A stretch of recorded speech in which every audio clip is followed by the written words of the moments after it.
किताबें, ख्याल, खुशियां और गम के इस खास एपिसोड में आज हमारे मेहमान हैं वो शायर जिनकी कलम से निकला हर एक लफ्ज नई कहानी बयां करता है। उन्होंने अपनी शायरी में दिल के रिश्तों को ऐसे पिरोया है जैसे सितारों को आसमान से बांध लिया हो। साथ निकले थे जिंदगी और मैं, वो तो आगे निकल गई और मैं। अश्विनी मित्तल ऐश वो नाम है जो आज के जमाने में शब्दों के जादूगर बन गए हैं। उनकी शायरी खुशियों और गमों का आईना है जिसमें हर इंसान अपनी तस्वीर देख सकता है। अपने विचारों के जरिए अपने फैंस से गहरा संबंध बनाने वाले एक मशहूर कवि और कंटेंट क्रिएटर। बॉक्स एफएम पर जोरदार तालियों से स्वागत कीजिए अश्विनी मित्तल ऐश का। जितनी भी तालियां बजाएं कम है, क्योंकि जिस शख्स से हम इस समय बातचीत करने जा रहे हैं बहुत ही खूबसूरत इंसान है, बहुत अच्छे शायर हैं और उनकी एक एक शब्द में इतनी ज़बरदस्त आत्मा बसती है, इतना बड़ा व्यंग बसता है, मतलब कुछ भी नहीं कह सकता उनके लिए। अश्विनी भाई कैसे हैं? तो बहुत बहुत स्वागत अश्विनी भाई जी, आपको बहुत शुक्रिया इस सेशन के लिए। कुछ लोगों से मुलाकात हो जाएगी, कुछ लोगों से बातचीत हो जाएगी। बहुत बहुत गहरी बातें आप कहते हैं, मतलब शायरी में अमूमन जो एक पैटर्न है उस पैटर्न से आउट ऑफ बॉक्स सोचते हैं और बॉक्स एफएम भी आउट ऑफ बॉक्स है। सो अपने बारे में थोड़ा सा परिचय देते हुए बताएं कि उबलते हुए पानी को आपने कब गर्म होते देखा और कब कब आपने सोचा कि यार आग को जला दूंगा। मुगल ऐसा है कि यार बड़े ही ना इसके पीछे बड़ी एक स्टोरी है। मैं समझता हूँ कि ना एवरीथिंग कॉस्मोस प्लान करती है। कॉस्मोस ने ना आपको जो देना है ना उसने आपको अपने अपने तरीके से देना है, अपने पैटर्न से देना है। मेरे को 21 जनवरी 2023 का मुशायरा था नविश्ता का, महफिल मुशायरा। और उससे एक दिन पहले मैं मेरे दोस्त से रात को बात कर रहा था, तो चाय बना रहा था। मैं जब चाय बना रहा था तो किचन में पानी उबल रहा था। तो मैं सामने चेयर पे बैठा हूँ और मेरे सामने पानी उबल रहा है। मैं मेरे दोस्त से बात कर रहा हूँ, वो भी एक शायर है, ध्रुव केलैया, अच्छे शायर है। मैंने कहा ध्रुव अगर यार ये बर्तन नहीं होगा तो इनकी जान ले लेगा पानी, तो आग की जान ले लेगा। तो सडनली वो वहां से क्लिक हुआ। मैंने कहा ध्रुव बाद में बात करते हैं। सारी रात बैठा रहा मैं, बस 4 मिसरे हो गए। अगले दिन मुशायरा था, मैंने मुशायरे में जाके वो पढ़ दिया। वो मेरा पहला मुशायरा था, वेरी फर्स्ट। क्या बात है। वो मैंने मुशायरे में जाके पढ़ दिया और कॉस्मोस की प्लानिंग थी कि उसने मुझे उस जगह पे वो शेर देना था और वही शेर सबसे ज्यादा उस मुशायरे का बानी बना। तो कॉस्मोस प्लान करती है आपके लिए चीजें। क्या बात है। हम भी प्लान कर रहे हैं आपके लिए तालियां, कि कितनी तालियां बजानी पड़ेंगी हमें हर चीज़ में। ये वो एक फिल्म थी ना, अमिताभ बच्चन थे उसमें, मुकद्दर का सिकंदर शायद, जोरा में दिल जलाऊं सारी दुनिया जला के राख कर दूंगा। सो आग को जलाना, मतलब आग के बारे में सोचना कि आग मर जाएगी या आग का क्या हश्र होगा, मतलब मुझे इतना अच्छा लगा अश्विनी भाई कि कल से मैं आपका दीवाना हो गया। I am too very sorry to say that कि मैंने बहुत ज़्यादा आपको नहीं पढ़ा सुना, लेकिन कल जैसे ही ये चीज़ें हमारे डिस्कस हुई मुझे लगा यार सलाम करना चाहिए आपको। ज़बरदस्त। मुझे आपको मुखातिब करवाना था और मैं सोच रहा था कि एक कौन सा शेर ऐसा बता दूं कि इन्हें तुरंत समझ में आ जाए कि कौन इंसान है सामने। तो मैंने इन्हें वही शेर बताया कि उबलते हुए पानी सोचता होगा ज़रूर कि अगर बर्तन ना होता तो बताता आग को। अब अश्विनी भाई एक और चीज़ है, अमिताभ बच्चन की फिल्म से मैं बहुत ज़्यादा प्रभावित रहता हूँ। तो एक फिल्म थी जिसमें वो कहते हैं मेरी जेब में इस समय 5 रुपए भी नहीं है और मैं 5 लाख का सौदा करने आया हूँ। त्रिशूल। सो बस एक सिक्के से धरती खरीद सकता हूँ, मैं अपने ख्वाब में कुछ भी खरीद सकता हूँ। क्या बात है, क्या क्या क्या ख्वाब है और क्या जज्बा है। इसकी पृष्ठभूमि भी थोड़ी जानना है। इसके ऐसा है कि मैं एक्चुअली पंजाब से हूँ, मैं एक अग्रवाल फैमिली से आता हूँ जी। और मैंने बहुत सारी चीजें जिंदगी में बहुत अच्छी महसूस की हैं। सडनली मैंने बिजनेस छोड़ दिया। राइटिंग की ना एक अंदर से इस तरह की आग जल गई थी कि मुझे राइटिंग करनी है। तहजीब भाफी मेरे बहुत अच्छे दोस्त हैं, बहुत प्यारे दोस्त हैं। उनका एक कॉल है, वो कहते हैं कि कुदरत ना आपको किसी मरहले में जाके रियलाइज कराती है कि आपको शायरी करनी है। आपको शायर बनाती नहीं है, शायर आप पहले दिन से होते हैं, माँ के पेट से आप शायर होते हैं जी। मुझे वहां पे जाके कुदरत ने रियलाइज कराया कि तुझे शायरी करनी है। तो पापा को पूछा, पापा अग्रवाल फैमिली से थे, पापा कह रहे हैं कि पापा बड़े बड़े आदमी हैं, तो पापा बोले कि यार मैं लोगों को ये कैसे कहूंगा कि मेरा बच्चा शायरी करना चाहता है। उनके लिए शायरी इज लाइक लड़की के गाल, लड़की की आंखें, बस इतना ही। क्या बात है। गजब। नहीं बिल्कुल वही कि किसी की लड़की की तारीफ कर देना शायरी, हाँ, लोगों को लगता है शायरी। इश्क। एक्चुअली मैं आपके इस शो के माध्यम से शायरी के बारे में बात करूंगा ना, तो shayari is the biggest art form. Shayari is the mother of all arts. Actually लफ्ज में बड़ी ताकत है, दुनिया एक लफ्ज से बनी है, लफ्जों में बहुत ताकत होती है, शायरी में बहुत बड़ी ताकत है। तो मुझे जब ये महसूस हुआ ना अपने घर पे, जब मैं एक फैमिली बिजनेस में इन्वॉल्व था, सडनली मैंने कहा नहीं, मुझे कुछ और करना है। मैंने पापा को बोला कि पापा मुझे मुंबई जाना है। पापा बोले कि यार मुंबई जाके अश्विनी तुझे क्या लगता है कि दुनिया तेरा इंतजार कर रही है? मैंने कहा पापा मुझे नहीं पता क्या कोई किसका इंतजार कर रहा है, लेकिन कोई तो इंतजार कर रहा है मेरा, मुझे जाना है। जब नहीं माने तो मैं घर से भाग आया। मैंने सोचा कि मुझे अपने सपने पूरे करने हैं। मैं मुंबई में एंटर होते ही दादर स्टेशन में मेरा बैग चोरी हो गया। मुंबई ने दिखा दिया अपना परिचय जी। मैं वहां पे खड़ा हूँ, मेरी जेब में एक भी रुपया नहीं है, मेरे मोबाइल में जो पैसे हैं वो ठीक है ऑनलाइन पड़े हैं, मेरे कुछ कैश पैसे थे बैग में, सब चोरी हो गए ना। और मैं समझ रही हूँ कि मैं एक बहुत बड़ा सपना लेके आया था। तब मैंने कहा था कि बस एक सिक्के से धरती खरीद सकता हूँ। 1 रुपया था मेरी जेब में उस वक्त, सिंगल रुपीस। इसीलिए कहा कि बस एक सिक्के से धरती खरीद सकता हूँ, मैं अपने ख्वाब में कुछ भी खरीद सकता हूँ। क्या बात है अश्विनी भाई। मुझे तेरे लिए खुशियां खरीदनी है दोस्त जी। कितना बड़ा ख्वाब दे सकते हो जी जी। बहुत बहुत बहुत ही आपने बहुत गहरी बात कही। ये बात ना कि जो लफ्ज़ होते हैं उनकी ताकत, और शायरी में एक बहुत बड़ा एक्सपेरिमेंट आपने किया। जो आपके पापा सोचते थे ना वो सारी दुनिया सोचती है कि इश्क की बात करनी है, रोमांस की बात करनी है, आँखों की बात करनी है, शायरी पूरी शायरी उस पर। लेकिन एक आउट ऑफ बॉक्स सोचना कि जहाँ ऐसा लग रहा है कि पूरा कथ्य कहानी, कविता और शायरी मिक्स हो के एक क्रांति के लिए, एक विचारों की क्रांति। मतलब मुझे अब में एंग्री यंग मैन दिखता है आपकी शायरी में। मुझे तेरे लिए खुशियाँ खरीदनी है दोस्त, सो क्या मैं तेरी उदासी खरीद सकता हूँ? अरे कौन उदासी खरीदता है? अगर आप उनकी उदासी खरीद लेंगे तो वो खुश हो जाएंगे, क्योंकि उदासी खत्म हो जाएगी, उनकी उदासी आपकी हो गई। ये भी एक साइंस है, जिस तरह से सोचा, जिस तरह से देखा वैसे कह दिया। सो भाई तीसरा शेर, जी जी जी, आइए। तीसरा शेर है वो बहुत बहुत ही एक सिचुएशनल शेर है। अगर आप उस शेर को सुनेंगे, समझेंगे, तो आपको पता चलेगा कि इंसान कहाँ चला जाता है शेर कहते हुए। मैंने कहा कि कोई अजीज मेरा प्यासा मरने वाला है। देखिए शेर, देखिएगा, कोई अजीज मेरा प्यासा मरने वाला है, मैं खून बेच के पानी खरीद सकता हूँ। क्या बात है, क्या बात है, क्या बात है। खून पानी होना तो सुना था, खून बेच के पानी खरीदना क्योंकि उसको प्यास लगी हुई है। तो अब यहाँ पे खून जो है वो पानी से सस्ता हो गया है जी। अब पानी खरीदने के लिए खून बेचने पे आ गया इंसान, क्योंकि उसका कोई अजीज प्यासा मरने वाला है। क्या बात है, क्या बात है। अश्विनी भाई, एक पूरा स्ट्रगल दिखता है, एक पूरा फलसफा दिखता है आपकी कहानियों में। जैसे कि ये शेर है कि अदू का तीर जब मचान पे चढ़ा, मैं नंगे पाँव आसमान पे चढ़ा।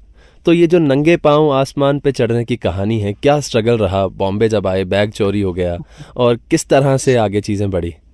यार ऐसा है कि यार ये शेर मेरी जिंदगी है। आपने जिस शेर का जिक्र किया, अगर मुझे कहा जाए कि तो अपनी पूरी शायरी में से एक शेर चुन ले, तो मैं यही शेर चुनूंगा कि समय ने मेरी जूतियां बिछीन ली, मैं नंगे पाँव आसमान पर चढ़ा।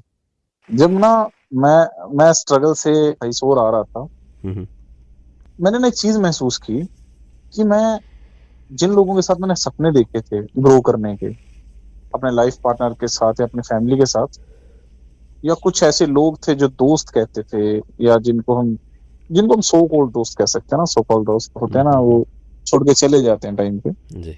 तो बस ऐसे ही आया कि मैं नंगे पाँव चढ़ रहा हूँ और मेरी जूतियां किसी ने छीन ली।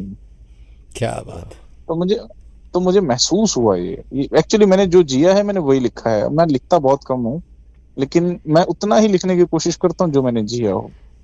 इतना कम लिखने के बावजूद भी आज बाजार में अगर आप निकलेंगे और अच्छे शायर ढूंढेंगे तो अश्विनी मित्तल, ऐश का नाम मुझे लगता है बहुत जोर से चिल्ला रहा होगा वहाँ बीच में खड़ा। ऐश उपनाम लगाया हुआ है आपने। और जिंदगी में संघर्ष सबसे ज्यादा है, मतलब जो सबसे ज्यादा क्या है कि जूते रगड़ता है, जिसके होठों में हंसी पाँव में छाले होंगे, वही ऐश कहलाने वाले होंगे। एक्चुअली क्या है ना, मुझे वरुण आनंद भाई का एक शेर याद आता है। उनका एक शेर है कि ऐश औकात से ज्यादा की, अब कमाए तो शर्म आती है। क्या बात क्या है, बात क्या है। बात है। ताली बजाता हूँ। मतलब कम शब्दों में इतनी जबरदस्त बातें कहना कहाँ से सीखा आपने? आप तो कभी गांव भी नहीं गए, शहर भी नहीं गए। मैं तो ये मानता हूँ कि जब शायरी आपके ऊपर हाथ, मैंने ना शायरी को चुन लिया एक्चुअली। शायरी को मेरा चुनना जरूरी नहीं था कि मैंने शायरी को चुना।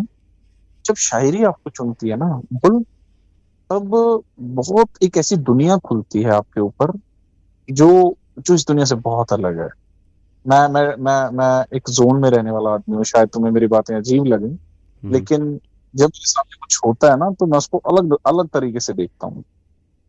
मैं कोशिश करता हूँ, क्योंकि मुझे ऐसा लगता है कि अगर मुझे जिम्मेदारी मिली है, अगर मुझे वो नजरिया मिला है, मुझे वो नजर मिली है, तो मुझे उसका उसका यूज करना चाहिए। मैं क्या कितना अच्छा कह सकता हूँ, कितना बेहतर कह सकता हूँ।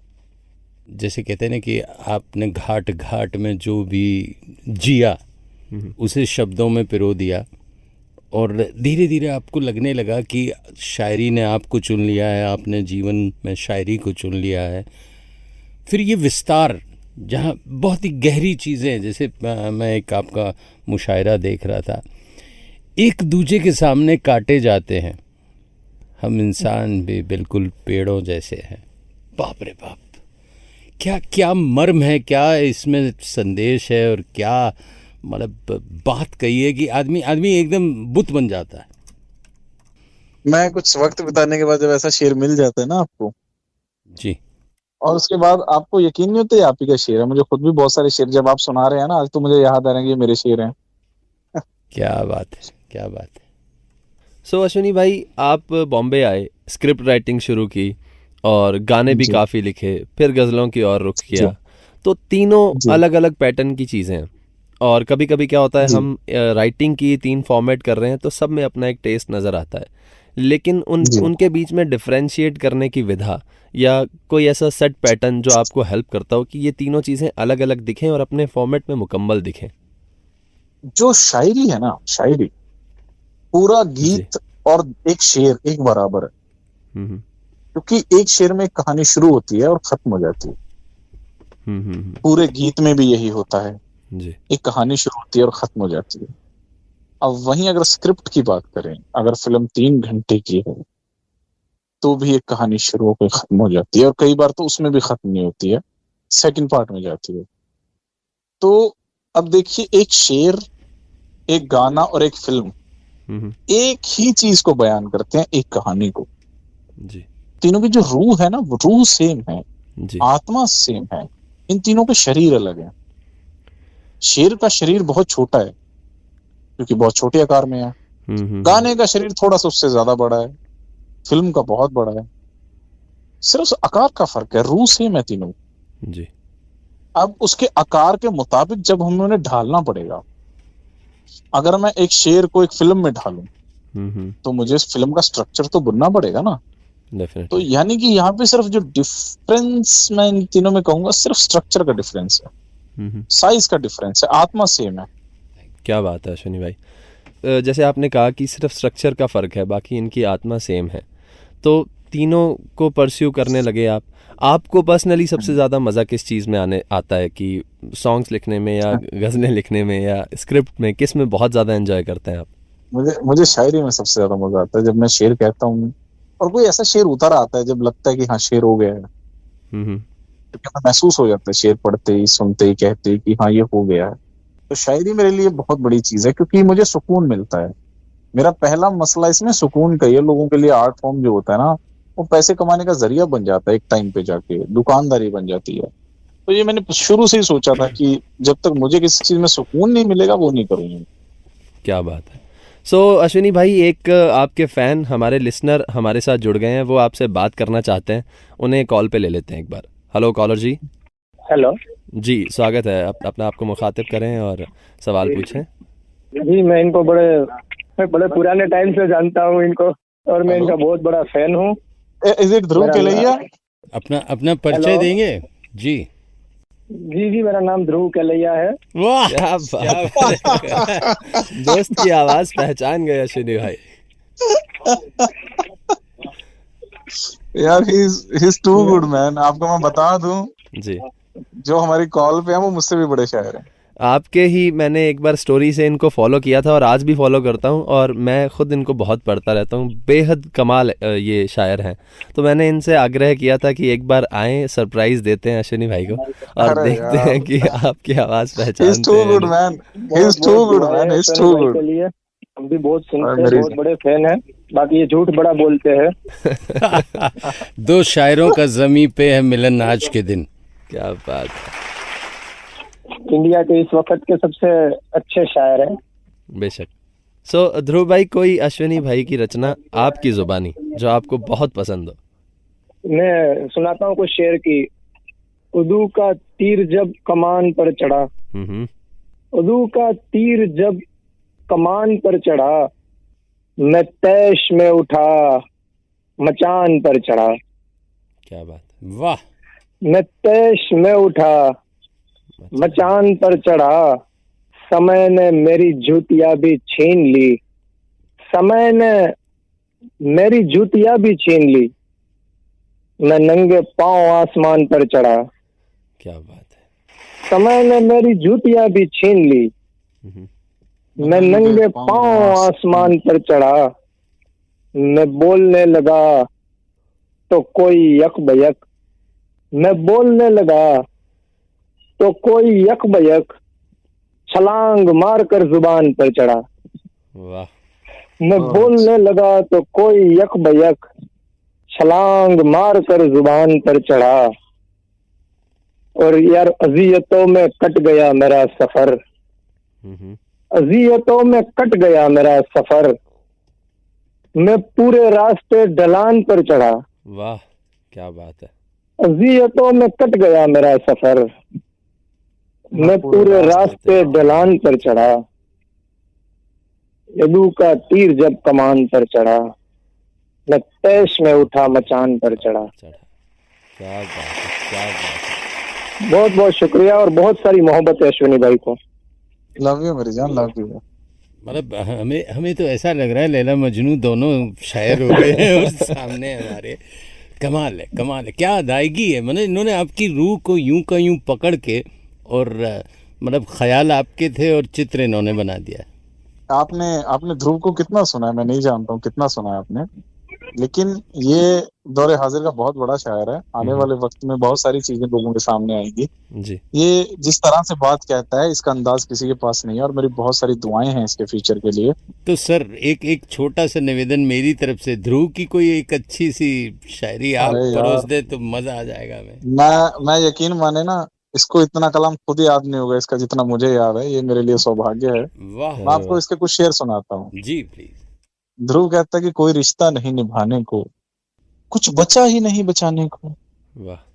खाम खाब झुक गए साहिब, हम्म। कुछ गिरा ही नहीं उठाने को। क्या बात है यार, आप दोनों तो मतलब दोनों ब्रह्मास्त्र छोड़ रहे हो भाई। एक से इसके बाद जी। इसके बाद शेर कहता है इस गजल में कि अब नसें काटने से क्या होगा, अब रगें काटने से क्या होगा, खून है ही नहीं बहाने को। वाह, क्या बात है। वाह की जगह मुझे आह निकल रहा है मेरे जी से। क्या बात कही। हमने आंखों में कैद रखा है एक मंजर कहीं दिखाने को। क्या बात है, क्या अच्छा है यार। वाह वाह वाह, क्या बात ध्रुव है। भाई आपका लिखा हुआ है।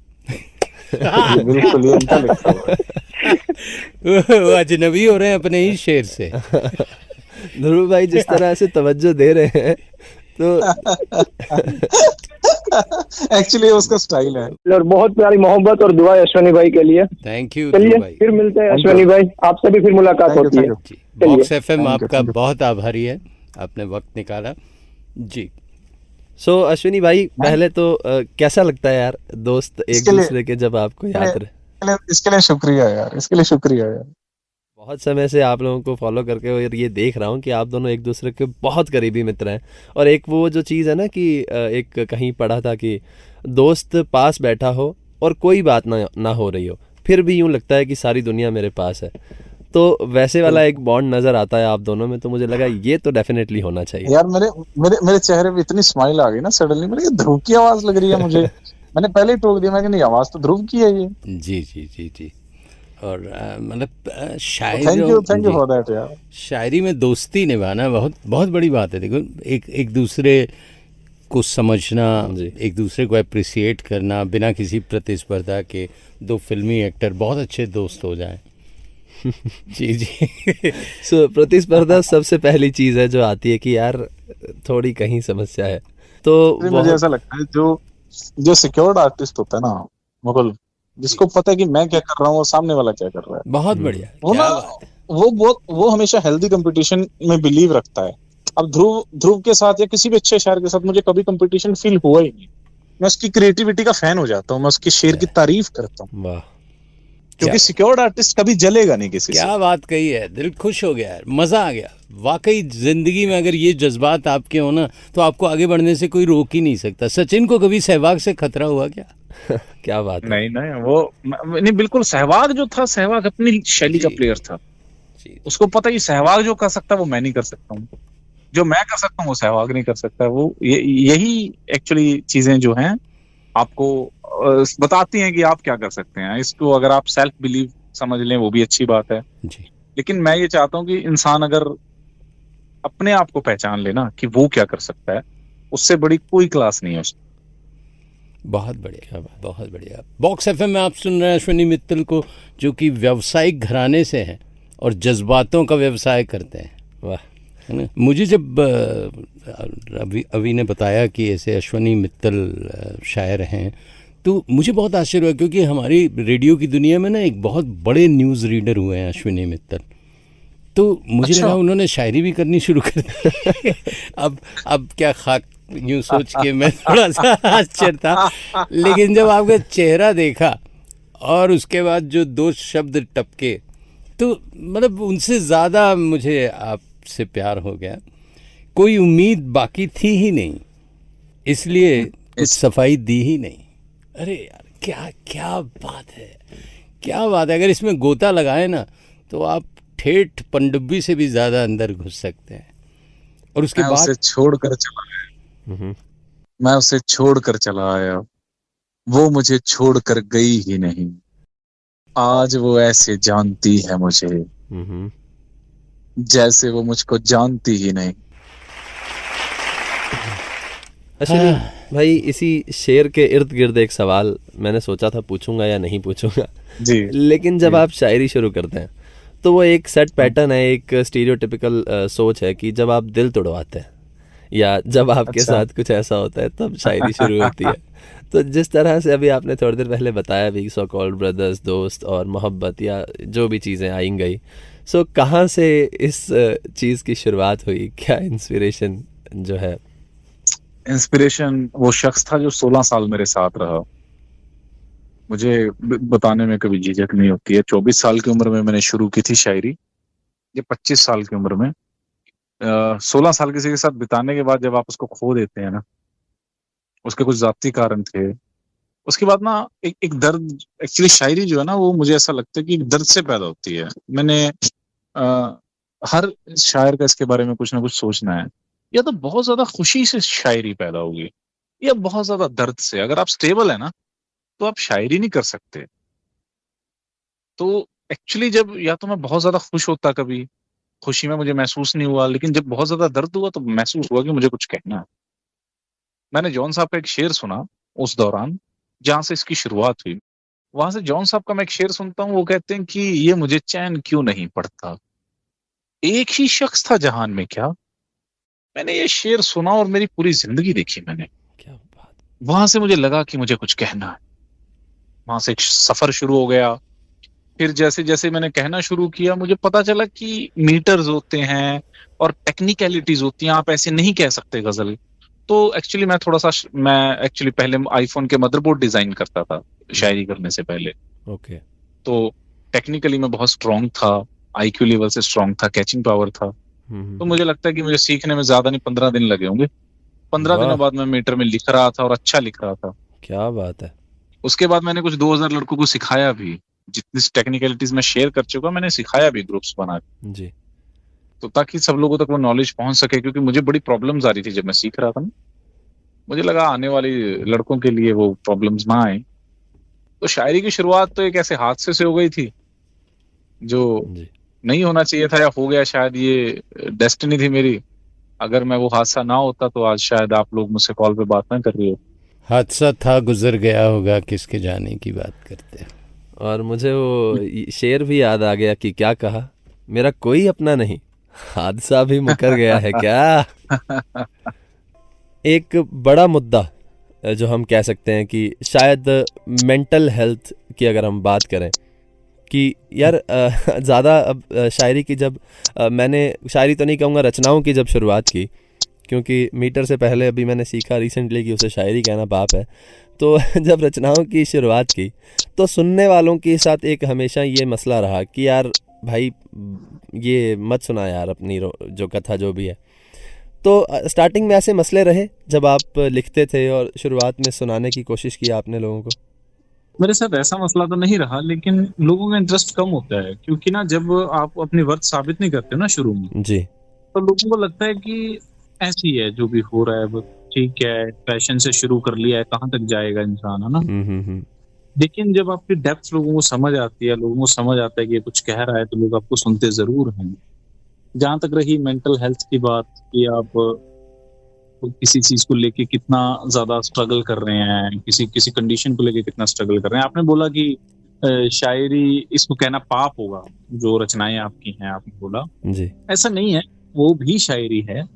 शायरी बेसिकली किसी मीटर में लिखने का नाम नहीं है जी। शायरी बेसिकली एक रूल को फॉलो करने का नाम नहीं है। शायरी इज ऑल अबाउट कि अपनी बात को बिना कहे कैसे कहते हैं आप, अपनी बात को हारों में कैसे कहते हैं। आपके पास एक कुर्सी खाली पड़ी है, आपका एक दोस्त आपसे कुछ 10 मीटर की दूरी पे खड़ा है, आपको उसे ये नहीं बोलना है कि ये कुर्सी पे बैठ जाइए, आपने कुछ ऐसा बोलना है कि वो समझ जाए कुर्सी पे बैठने की बात करें। That is poetry. क्या बात है, बेहद सुकून भरी बात कही आपने। बहुत सारे मसले, बहुत सारे राइटर्स के साथ ये मसला है आजकल कि अगर आप मीटर में नहीं लिख रहे हैं तो लोग उन्हें कहते हैं कि यार आप क्या होता है कि बहुत सारे ओपन माइक्स आप अटेंड करते हैं तो आप देखते हैं कि जो बहर में है, जो मीटर में लिखते हैं, वो बिना मीटर वालों का अच्छे से अच्छा ख्याल भी नहीं सुनते हैं। तो ये अभी जो आपने बात कही ये बहुत बहुत सुकूनदायक थी यार। और इसी के साथ अश्विनी भाई एक कॉलर हमारे साथ जुड़ चुके हैं जो आपसे बात करना चाहते हैं, उनका सवाल पूछ लेते हैं वो क्या पूछने वाले हैं। हेलो कॉलर जी। हेलो जी, स्वागत है आपका। अपने आप को मुखातिब करवाएं और अपना सवाल पूछें। जी नमस्कार, मेरा नाम सुमन है। मैं सर से ये पूछना चाह रही थी कि अक्सर कहते हैं कि जब कोई बड़ा शायर का दर्जा लेता है तो जब वो कोई सिंपल सी बात भी कहता है तो उसे बहुत तवज्जो मिलती है, लेकिन जब कोई अपनी शुरुआती दिनों में होता है और वो कोई बहुत अच्छा शेर भी बोलता है तो भी उसको इतना नोटिस नहीं किया जाता, इतनी तवज्जो नहीं मिलती है। तो क्या सर आपके साथ भी ऐसा कोई एक्सपीरियंस रहा? हाँ सुमन जी, देखिए ऐसा है कि ऐसा होता है, और ये एक्चुअली क्या है, ये ना इंसानी स्वभाव है। अब आप क्या करेंगे कि जब आप शुरू करते हैं, उस फील्ड में बहुत सारे एक्सपर्ट्स आप देख चुके हैं।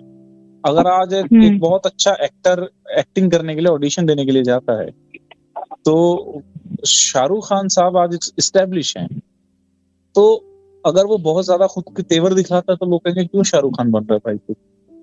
तो उन लोगों को नहीं पता कि उसका आर्ट फॉर्म क्या है एक्चुअली।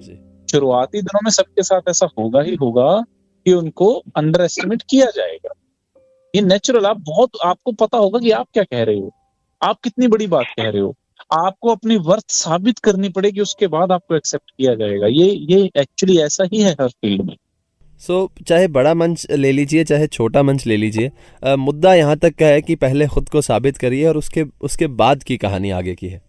के बाद सब कुछ आपको जब एक्सेप्ट कर लिया जाएगा, आपकी शायरी को एक्सेप्ट कर लिया जाएगा। जब मैंने ये आर्ट फॉर्म शुरू किया था अलग तरह से शायरी करने का, तो शुरू में मुझे भी बहुत दिक्कतें फेस करनी पड़ी थी, लेकिन जब लोगों ने एक्सेप्ट किया, समझा, मुझे सुना, उन्होंने एक्सेप्ट किया कि हाँ ये करता है। एक्सेप्ट होने के बाद आपकी वर्थ है। आपको पता है कि आप अच्छा कह रहे हैं, अब लोग उसको अप्रिशिएट नहीं कर रहे हैं, तो आप अपना रास्ता मत बदलिए, रास्ता सही है आपका। अगर आपको लगता है, आपके दिल से आवाज आ रही है कि आप सही कर रहे हैं, तो रास्ता मत छोड़िए, रास्ता जितना भी लंबा हो उसको फॉलो कीजिए। क्या बात है। सो आर्ट फॉर्म से सवाल एक मेरे जहन में काफ़ी देर से था, ये जब आपका जो कहने का लहजा है, ये जो आप एकदम बात करते करते स्लो हो जाते हैं और फिर एक अलग एक्सप्रेशन के साथ उस बात को कहते हैं, सो उस लहजे के पीछे क्या इंस्पिरेशन है? आप बॉम्बे गए, एक्टर्स को आपने काफ़ी देखा, तो क्या किसी अभिनेता या किसी स्टार से प्रभावित है वो लहजा, या कहाँ से एक अलग सा लहजा निकल के आया ये? एक्चुअली क्या है, वो किसी से, मैं नहीं कहूंगा कि किसी से मुतासिर है वो। एक्चुअली क्या है, मैं ये समझता हूँ कि जिस कैफियत में मैंने शेर लिखा होता है ना, मैं बिलीव करता हूँ कि शेर को उसी कैफियत में पढूं स्टेज पे, कि जो मैं शेर कहते वक्त मेरा जहन में था या मेरे दिल में था, मैं उसको अपने चेहरे पे लाऊं। मैं उसको बना के कहने की कोशिश नहीं करता हूँ, बहुत नेचुरल लगेगा आपको वो, कि यार बहुत नेचुरली बात कर रहा है। जी जी। तो वो मैं ये कोशिश करता हूँ कि जिस वक्त मैं वो शेर कह रहा हूँ, जिस वक्त मैं वो महसूस कर रहा हूँ शेर को, मैं उसी कैफियत के साथ स्टेज पे पढूं, ताकि लोगों तक वो उतना ही पहुंचे जितनी शिद्दत से मैंने वो कहा था। क्या बात है।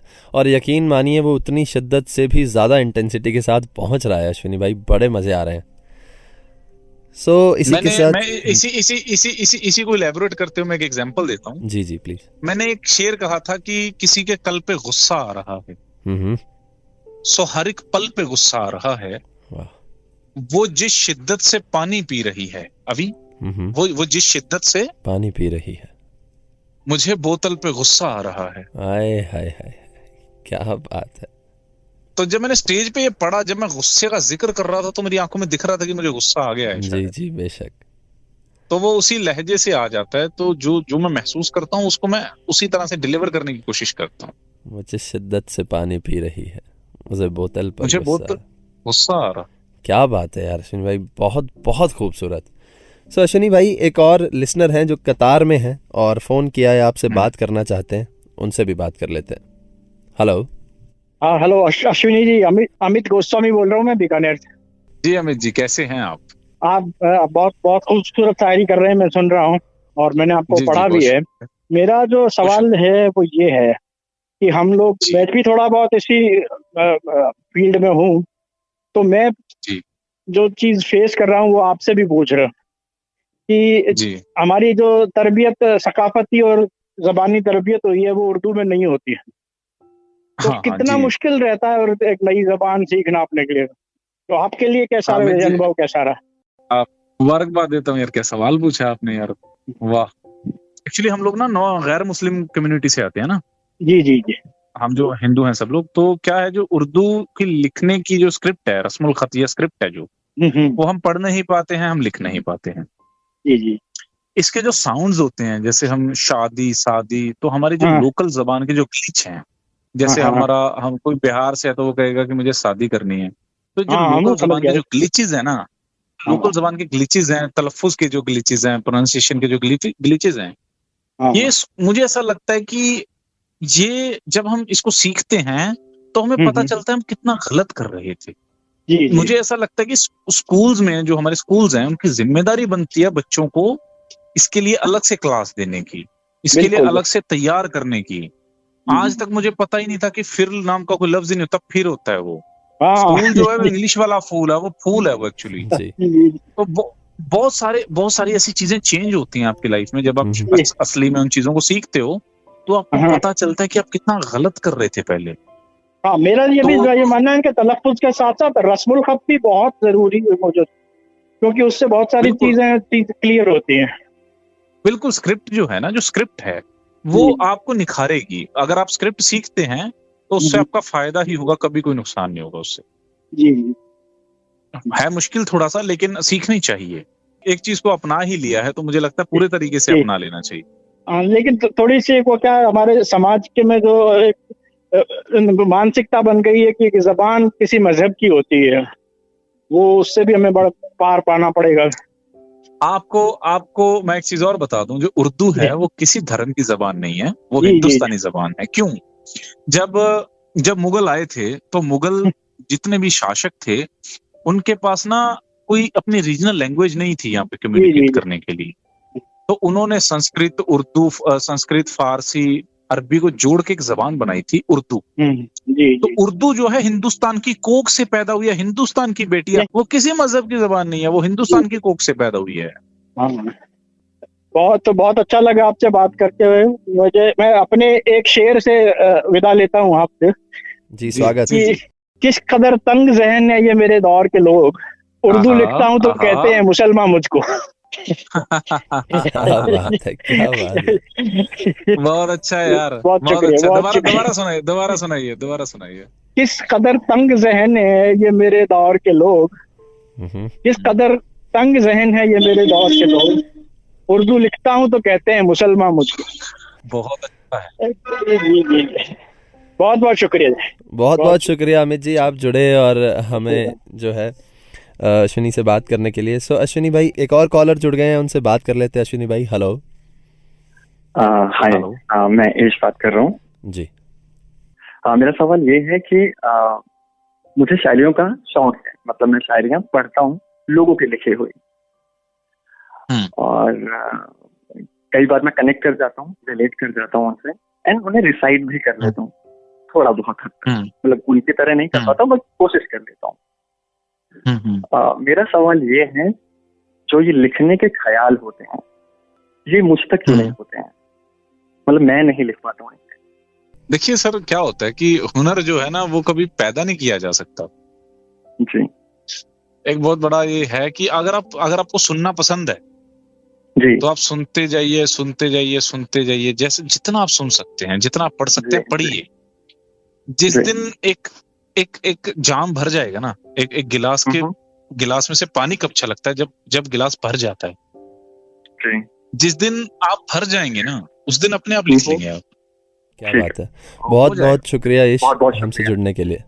सो अश्विनी भाई, एक किस्सा है, जब परेश रावल जी को ना किसी ने कहा था अरे बाबूराव, तो परेश रावल जी गुस्सा हो गए थे कि यार मैंने और भी तो कैरेक्टर किए हैं, सिर्फ बाबूराव क्या है। सो ऐसा होता है कि कुछ कैरेक्टर होते हैं जो फेमस तो हो जाते हैं, या कुछ शायरियाँ या गज़लें होती हैं जो फेमस हो जाती हैं, लेकिन हमारे दिल के करीब, हमारे तकिए के सिरहाने जो रखकर हम सोते हैं, कोई ऐसी रचना जो आपके दिल के बहुत करीब हो। एक गजल है यार, मैंने पढ़ी नहीं, आपने कभी सुनी नहीं होगी। चलिए स्वागत है। कहा जाए कि सब रद्द करके एक रख लो तो मैं रखूंगा कि आपने जिसको मारा कोई और है, आपने जिसको मारा कोई और है, ये कफन जिस पे डाला कोई और है, हुस्न की आग औरों के हिस्से में है, आग में जलने वाला कोई और है। वाह। गैर जंगल में बारिश हुई बेसबब, अपने ही घर में प्यासा कोई और है, यारो वो आज दुल्हन बनी है मगर मेरी शादी में दूल्हा कोई और है।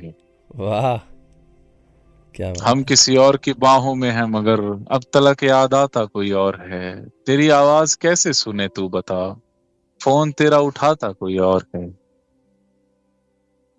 वो गजल मेरी लिखी हुई है मगर अब उसे गुनगुनाता कोई और है। क्या बात है यार, क्या बात है अश्विनी भाई।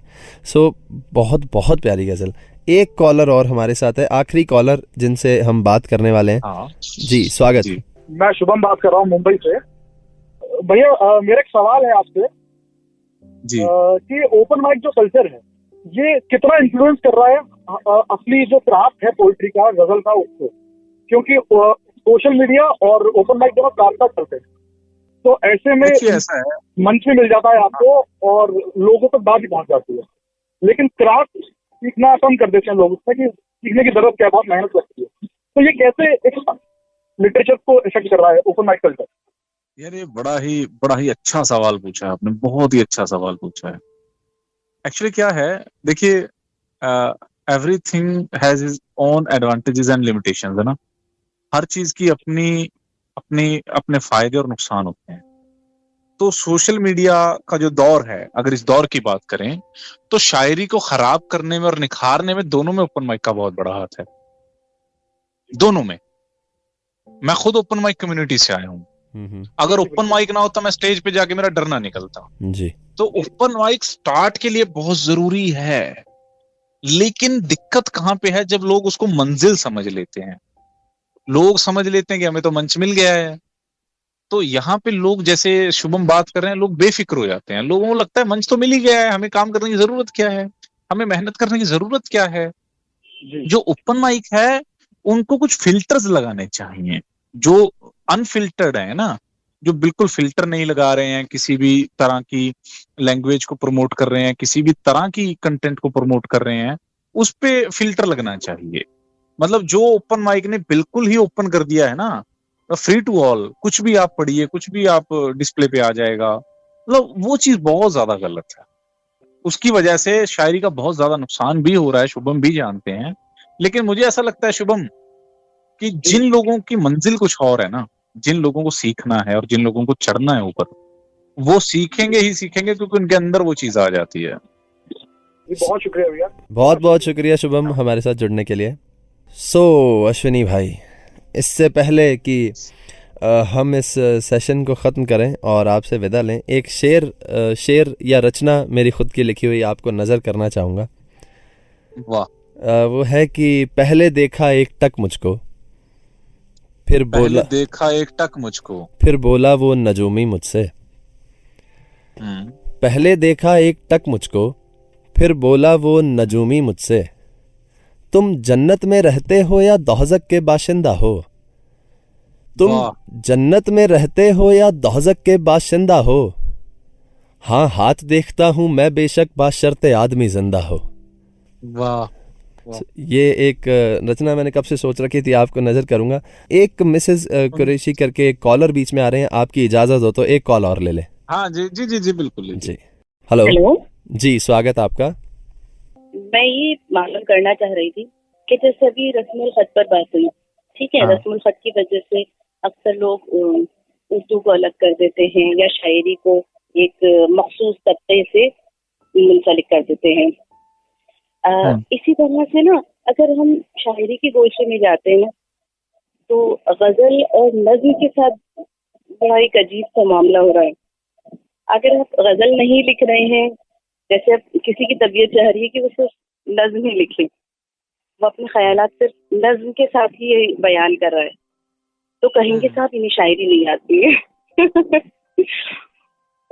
ये गजल नहीं कह पाते इसलिए शायर नहीं।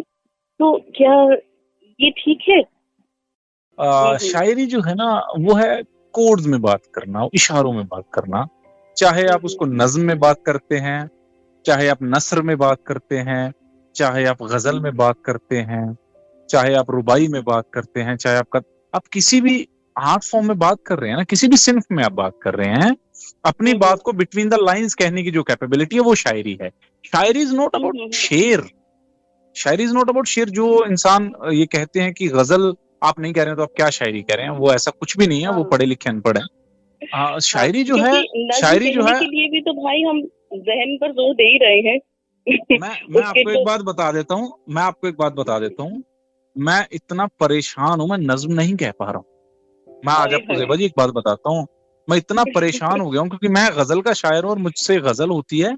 जब मैं नज्म लिखने बैठता हूँ तो मैं बहुत बेतरतीब हो जाता हूँ, आधी नज्म लिखता हूँ, छोड़ देता हूँ, तो नज्म मेरे से लिखी नहीं जा रही है। आपको पता है नज्म लिखना कितना मुश्किल काम है? अगर कोई कहता है कि आप नज्म लिख पा रहे हैं और गजल लिखना तो बहुत आसान है। नज्म लिखना इज द बिग, आप एक मौजू को लेके पूरा एक पैराग्राफ लिख रहे हो, लफ्जों को बुन रहे हो, वो सबसे ज्यादा मुश्किल है बजाय एक शेर कह देने के। क्योंकि ना अक्सर मैं सुनती हूँ जब लोगों को जो अदीब हैं तो वो सिरे से नकार देते हैं, कहते हैं साहब गजल तो है वो तो औजान के साथ चल रही है, उसके जो भी मतलब चल रहा है मामला वो है, लेकिन ये जो नज्म है ना ये तो एक तरह से एक है जैसे बिना बालों वाली औरत। नहीं ऐसा नहीं है। मैं इसके बारे में इलैबोरेट करता हूँ, मैं इसके बारे में इलैबोरेट करता हूँ। वो ऐसा क्यों कहते हैं वो भी मैं आपको रीजन बताता हूँ। नज्म 3 तरह की होती है ज़ेबा जी। हाँ। एक तो होती है नसरी नज्म जिसमें कोई किसी तरह का अरूज ओजान फॉलो नहीं किया जाता। जी। उसकी वैल्यू कम है, उसकी वैल्यू शायरी में नहीं है। उसकी वैल्यू इसलिए नहीं है क्योंकि उसको शायरी में जगह नहीं मिलने वाली, समझ लीजिए।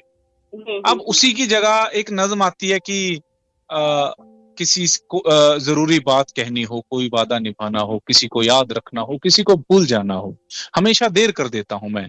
मुनीर नियाजी साहब मीटर्स में है। एक्चुअली नज्म जो है वो अगर आप मीटर में कहेंगे ना, मीटर में कहेंगे तो उसकी वैल्यू ज्यादा है। जी जी जी।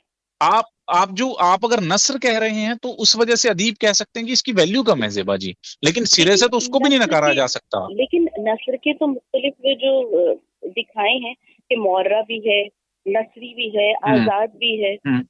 तो नहीं, आजाद जो है, आजाद जो है मैं आपको वही बताना चाह रहा हूँ। आजाद में क्या आजाद है आप वो समझिए। आजाद जो नज्म है वो काफिया रदीफ से आजाद है, उसमें कोई आपको राइमिंग नहीं बनानी है, लेकिन आजाद नज्म में मीटर फॉलो किया जाता है। आपने सुनी होगी तहजीब हाफिज साहब की कि मैं तुम्हें तो सब कुछ पता है मरियम एक उनकी नज्म है। आप उनको जब सुनेंगे तो उसमें एक मीटर चलता है। आप मीटर को निगलेक्ट नहीं कर सकते, मीटर को नजरअंदाज नहीं कर सकते। अगर आप मीटर को नजरअंदाज कर देते तो वो प्रॉपर नसर हो जाएगी। और प्रॉपर नसर की उसमें अगर आपका सही चलता है, हवाई दो के साथ में चल रहा है, तो वो नज्म की कैटेगरी में और वो वजह तौर पर मानी जाएगी कि वो नज्म है। जी जी ज़ेबा जी, आप उस पे काम करते रहिए रेगुलर। ऐसा कुछ भी नहीं है, जब आपके पास मन होगा आपका गजल कहने का तब आप गजल कहिएगा। ठीक, ओके, शुक्रिया, thank you so much Zeba ji, आप हमारे से जुड़े। सो अश्विनी भाई, मन तो नहीं है लेकिन वक्त का भी तकाजा है, तो जाते जाते हमारे लिसनर्स के लिए, नए राइटर्स के लिए एक हिदायत, एक सीख। सबसे बड़ी हिदायत ये है मेरी कि मंच के लिए मत लिखिए। आप ना खुद को, अपने आर्ट को एंजॉय करने के लिए लिखिए। मुझे ऐसा लगता है कि जिस दिन आप अपने आर्ट को एंजॉय करेंगे ना खुद से, दुनिया उससे ज्यादा करेगी। जिस दिन दुनिया आपके आर्ट को एंजॉय करेगी, बड़े मंच को आपको बुलाना मजबूरी हो जाएगी। मुझे ऐसा लगता है अपने आर्ट पे काम कीजिए। मैं सभी लड़कों को कहूंगा सीखिए। मेरा एक शेर है, मैं शेर के साथ इस बात को इलेबोरेट करूंगा। स्वागत। कि यार को बेवफा नहीं कहना, हमने कुछ पहले सा नहीं कहना, कहना क्या है ये बाद में सीखो, पहले सीखो कि क्या नहीं कहना। वाह वाह वाह वाह, क्या बात है। तो अगर आप लोग ये सीख लेंगे कि क्या नहीं कहना, कहना क्या, ये अपने आप आ जाएगा दोस्तों। तो सीखना बहुत जरूरी है। मैं एक छोटी सी एग्जांपल दे देता हूँ। मेरा किसी को डिमोटिवेट करने का अभी कोई इरादा नहीं है जी। अभी भाई आप इस चीज को बहुत पर्सनली वे से समझिएगा। पीछे दो बच्चे पैदा हुए। 25 साल की उम्र तक एक लड़के ने तो प्रॉपर पढ़ाई करी इंस्टीट्यूट में, और एक बंदे ने कोई पढ़ाई नहीं करी, वो अनपढ़ है। जबान दोनों के मुंह में है, बोल दोनों सकते हैं जी। अब फर्क क्या होगा दोनों, आप बताइए मुझे। कहन के तरीके का शायद फर्क हो कि एक बहुत सटल और सिंसियर वे में बात करता होगा और एक बहुत ही अजड़ वे में बात करता होगा। That is all I want to say। आप समझ गए होंगे मैं क्या कहना चाह रहा हूं। जी, बेशक। अगर आप पढ़ेंगे लिखेंगे तो आपको बहुत सारी चीजें समझ में आएंगी। बात करनी कैसे जी, सीखना बहुत जरूरी है। हर आर्ट फॉर्म को सीखना बहुत जरूरी है। मेरी विशेष सबके साथ हैं। अभी you are too good, your voice is too good man, and my best wishes are always with you. और मुकुल भाई के लिए भी बहुत मोहब्बत, पूरी टीम को बहुत मोहब्बत, जो भी कॉलर्स मेरे साथ जुड़े थे, ध्रुव जुड़ा था, सभी को बहुत प्यार। यार एक ऐसा 1-1.5 घंटा ये स्पेंड हुआ मेरा, जो मुझे कई दिनों की खुशी देके गया है और शायद मुझे याद रहेगा ये वक्त। बहुत बहुत शुक्रिया बॉक्स एफएम पे हमसे जुड़ने के लिए। और नए राइटर्स को एक्चुअल में बहुत ज़्यादा ज़रूरत होती है इस तालीम की, थोड़ी सी समझ की। जो इंसान ऑलरेडी, ऐसा होता है ना कि आप कहीं घूम आते हैं तो आप आकर बताते हैं कि वहाँ चले जाना, तो शायद वैसा ही मकाम के साथ है। आप कहीं पर हैं और आपके ज़रिए जो लोगों को तालीम मिली, उसके लिए एक बार फिर से बहुत बहुत शुक्रिया। अचानक से थॉट क्लिक हुआ कि जिस तरह से आप मुशायरे के अंत में अपना एक शेर सुनाते हुए विदा लेते हैं, उस तरह से अगर विदा ली जाए और एक कोई गजल आपकी बहुत जो दिल के करीब। मैं दो मिसरे ही सुनाऊंगा। जी, स्वागत। मैं 2 मिसरे सुनाता हूँ कि जबान और करम दोनों का धनी हूं मैं। वाह। जबान और करम दोनों का धनी हूं मैं, कि उर्दू बोलने वाला सनातनी हूं मैं। वाह। कोशिश करते हैं मिलेंगे, फिर मिलेंगे जरूर अश्विनी भाई। और एक इस वादे के साथ विदा लेना चाहूंगा कि जब भी कभी जयपुर आए तो बॉक्स एफएम स्टूडियो में डेफिनेटली आप प्रॉमिस कीजिए कि आप हमारे साथ आएंगे और एकदम वादा होगा, अभी वादा हो गया, जिस दिन आऊंगा फर्स्ट वहां पे आऊंगा। अरे वाह, चलिए डन है। फिर आप जैसे ही जयपुर आए कांटेक्ट करें और फिर करेंगे ढेर सारी बातें। अश्विनी भाई एक बार फिर से बहुत बहुत शुक्रिया आने के लिए। थैंक्स टू यू अभी, thanks to all the team. आप लोगों ने सुना अश्विनी मित्तल ऐश को। एक बार फिर से जोरदार तालियां बनती हैं इनके लिए। बहुत मजा आया इनसे बात करके यार। दोस्तों आपने सुना अश्विनी मित्तल ऐश को, और बहुत सारी चीज़ें, बहुत सारी बातें हैं, इन्हें अपने जहन में रखिए और लिखते रहिए, हंसते रहिए, मुस्कुराते रहिए। और लेता हूँ आपसे विदा। सायोनारा।